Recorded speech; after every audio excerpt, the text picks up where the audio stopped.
Hello दोस्तों, मेरे channel में एक सपोर्ट में आपका स्वागत है। दोस्तों, आज के इस वीडियो में महर्षि ऋषि दुर्वासा और अप्सरा वपु की कहानी बताई गई है। तो अगर आप मेरे चैनल पर नए हैं तो प्लीज़ मेरे चैनल को सब्सक्राइब करें और बेल आइकन को दबाकर नोटिफिकेशन चालू करें, जिससे आपको मेरे द्वारा डाले गए सभी वीडियो प्राप्त होते रहें। तो आइए देखते हैं दोस्तों, कहानी आखिर क्या कहती है। दोस्तों, एक पौराणिक कथा है।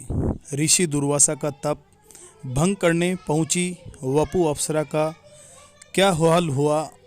ऋषि दुर्वासा के क्रोध से उसे पक्षी बनकर गुजारने पड़े 16 साल। आइए जानते हैं। ऋषि दुर्वासा अपने क्रोध के लिए जाने जाते थे। उनसे बड़े से बड़ा शख्स भी खौफ खाता था। एक बार स्वर्ग की अप्सरा वपु ऋषि दुर्वासा का तप भंग करने धरती पर पहुंची। जानिए दोस्तों, उसके बाद आगे क्या हुआ। पढ़े पौराणिक कहानी। पौराणिक काल में कई महान ऋषि हुए, जिनके तप से स्वर्गलोक में बैठे इंद्र का सिंहासन पर खतरा आ जाता था।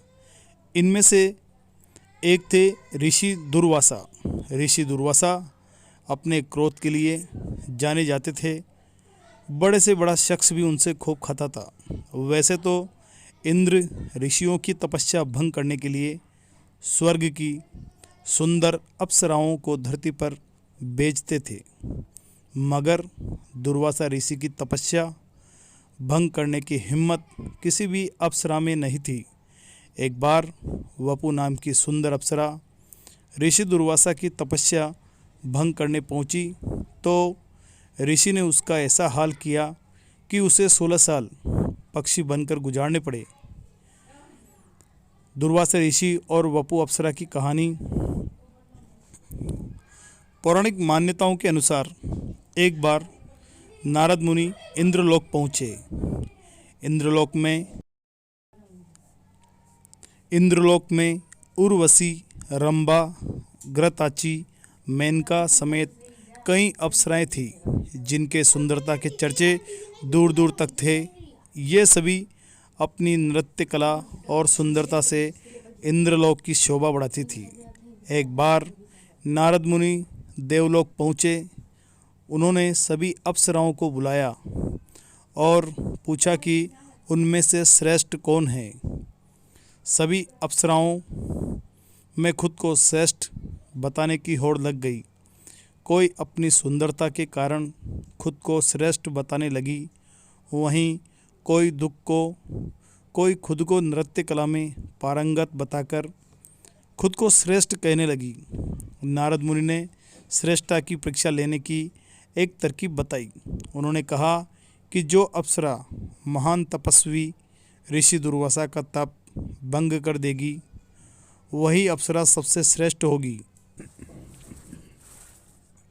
ऋषि दुर्वासा के गुस्सैल स्वभाव के कारण अप्सराएं चुप हो गई। उनमें से एक वपु नाम की अप्सरा ने नारद मुनि की चुनौती स्वीकार कर ली। वपु ने कहा कि वह ऋषि दुर्वासा का तप भंग करके खुद को सबसे श्रेष्ठ साबित करने के लिए तैयार है। वपु के अलावा कोई भी अप्सरा इस चुनौती को स्वीकार करने की हिम्मत नहीं कर पाई। कोई तैयार नहीं हुई। वपु धरतीलोक पर आई और जहाँ ऋषि दुर्वासा तपस्या कर रहे थे वहाँ पहुँच गई। वपु अपनी सुरीली आवाज़ से संगीत गुनगुनाने लगी। वपु की मधुर ध्वनि जब ऋषि दुर्वासा के कानों में पड़ी, वपु धरतीलोक पर आई तो एकाएक उनका ध्यान भटक गया। उन्होंने अपनी दिव्य दृष्टि से देखा तो वपु दिखाई दी। जब उन्हें पता चला कि ये एक अप्सरा का काम है तो उन्हें बहुत क्रोध आया। ऋषि दुर्वासा वपु अप्सरा के सामने खड़े होकर आँखों में तेज लाल आँखें, ये देख वपु काफ़ी प्रसन्न हुई।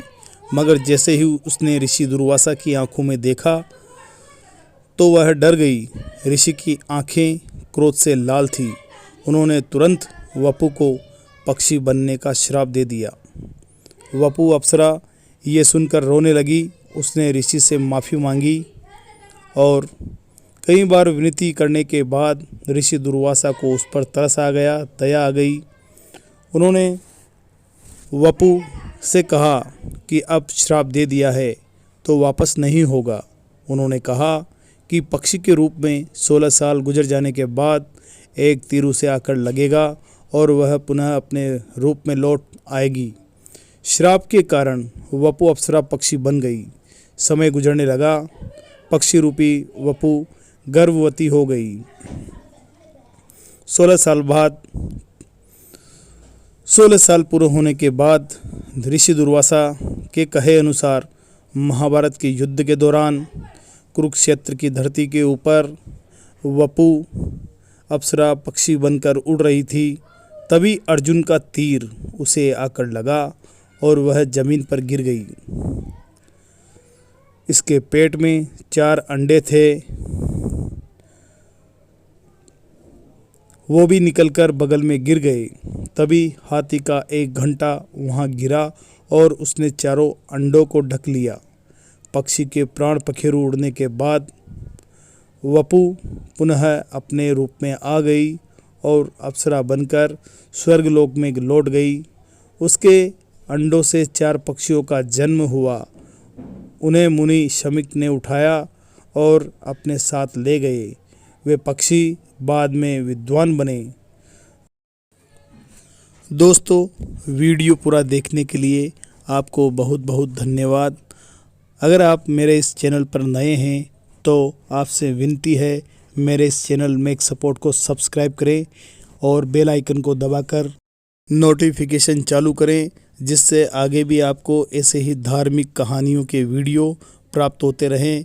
वीडियो लाइक करें और कमेंट बॉक्स में हमें बताएं कि आपको यह वीडियो कैसा लगा। तो दोस्तों, स्वस्थ रहें, खुश रहें।